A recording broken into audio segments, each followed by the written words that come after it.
TCP protocol. TCP stands for Transport Control Protocol.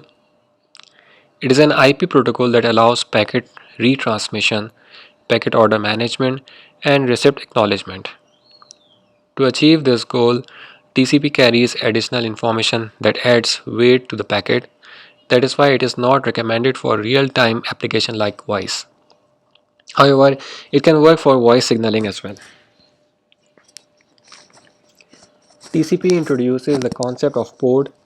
A port is an abstraction that allows us to relate flows of data with services on the network. For example, port 80 corresponds to the web service or HTTP protocol.